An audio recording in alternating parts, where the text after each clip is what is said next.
الحمدللہ رب العالمین والصلاة والسلام علی سید الانبیاء والمرسلین اما بعد فاعوذ باللہ من الشیطان الرجیم بسم اللہ الرحمن الرحیم۔ حضرات محترم، آج ہم آپ کے سامنے کسی کافر کے اسلام لانے کی بنیاد پر اس کو فوراً کلمہ توحید پڑھانے کے حکم کے حوالے سے ایک تعارض کی تطبیق قائم کریں گے۔ چنانچہ حدیث پاک جو کہ ابو داؤد شریف میں مذکور ہے، حضرت ابو رافع رضی اللہ تعالی عنہ فرماتے ہیں کہ مجھے قریش مکہ نے حضور نبی کریم صلی اللہ علیہ وآلہ وسلم کی بارگاہ میں نمائندہ بنا کر بھیجا، تو حضور سے جب میں نے شرف ملاقات حاصل کیا تو میرے دل میں اسلام کی محبت ڈال دی گئی، تو میں نے نبی محتشم صلی اللہ علیہ وآلہ وسلم کی بارگاہ میں عرض کی کہ یا رسول اللہ، اللہ کی قسم اب میں مکہ واپس لوٹ کر نہیں جاؤں گا۔ تو نبی محتشم صلی اللہ علیہ وآلہ وسلم نے فرمایا کہ ہم نہ تو قاصدوں کو روکتے ہیں اور نہ ہی عہدوں کو توڑتے ہیں، لہذا اب آپ واپس مکہ چلے جائیں، اور مکہ پہنچنے کے بعد اگر وہ چیز کہ جو آپ کے دل میں ہے، اگر یہ چیز پھر بھی باقی رہے تو آپ ہمارے پاس لوٹ آنا۔ تو حضرت ابو رافع رضی اللہ تعالی عنہ فرماتے ہیں کہ میں مکہ واپس لوٹ گیا، اور اس کے بعد دوبارہ میں حضور کی بارگاہ میں حاضر ہوا اور میں نے اسلام قبول کر لیا۔ اب اس حدیث پاک سے معلوم ہوا کہ اگر کوئی کافر آپ کے پاس اسلام قبول کرنے کے لیے آئے تو اس کو فوراً کلمہ پڑھانا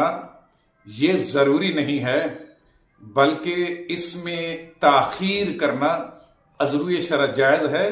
اور اس حدیث پاک سے ثابت ہے۔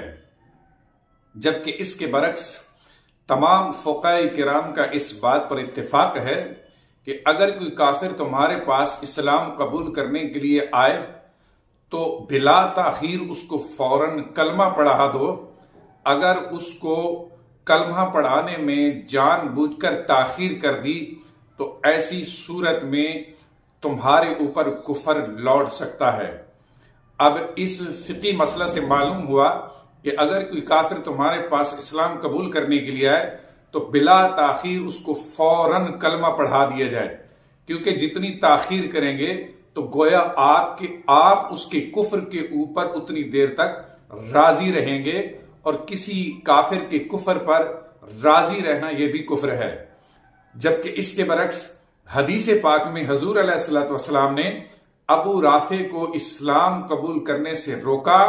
اور فرمایا کہ واپس مکہ لوٹ جائے،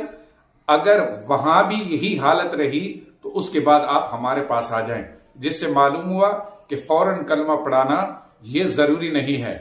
حدیث اور فقہی مسئلہ کے درمیان بظاہر تعارض معلوم ہوتا ہے۔ اب اس تعارض کے درمیان تطبیق اس طرح قائم ہوگی کہ یاد رکھیں کہ جب کوئی کافر آپ کے پاس اسلام قبول کرنے کے لیے آئے تو آپ پر لازم ہے کہ آپ بلا تاخیر اس کو فوراً کلمہ پڑھا دیں، اس کے کفر میں تاخیر مت کریں۔ اور جس حدیث پاک میں حضور نبی کریم صلی اللہ علیہ وآلہ وسلم نے ابو رافع سے فرمایا کہ آپ واپس چلے جائیں، اگر آپ کی دل کی کیفیت یہی رہے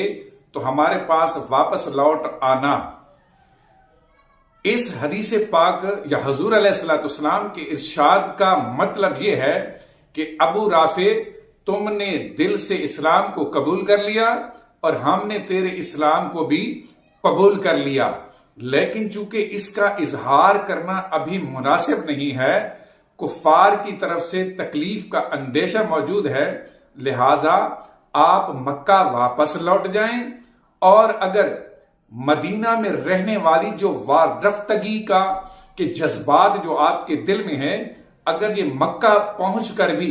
یہ جذبات باقی رہیں تو آپ واپس مدینہ لوٹ آنا اور پھر یہیں پر قیام اختیار کر لینا۔ اس حدیث کا مطلب یہ نہیں ہے کہ حضور علیہ الصلوۃ والسلام حضرت ابو رافع کے کفر پر راضی تھے